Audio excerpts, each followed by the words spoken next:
Насколько я себя помню, в детстве культурная жизнь была намного насыщеннее, моя личная. То ли это было в связи с тем, что у меня была сестра, которая танцевала в ансамбле «Байкал». И на все культурные мероприятия она меня выводила с собой. Это было и ее, то есть выступление в составе ансамбля, и когда появлялись новые, вот эстрадный ансамбль «Селенга» и ансамбль восточного танца «Лотос». Это было примерно в одно и то же время они появились. То есть монополия Байкала тогда была нарушена. И я, как помню, сейчас сестра говорила: ой, надо же, появились новые ансамбли, ну, с такой иронией неприкрытой.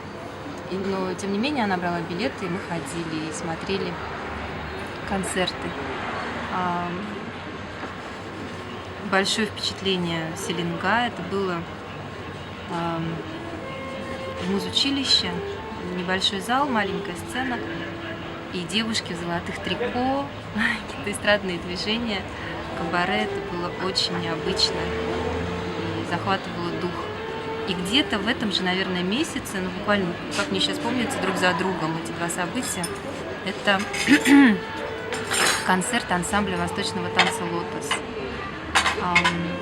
Ну, это, наверное, было начало 80-х, золотая пора, расцвет.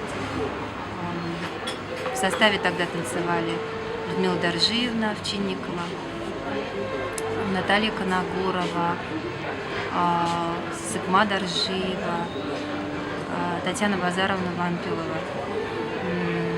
По моим детским впечатлениям, я тогда испытала шок. В темном зале, в синем цвете на сцену выплывали апсеры.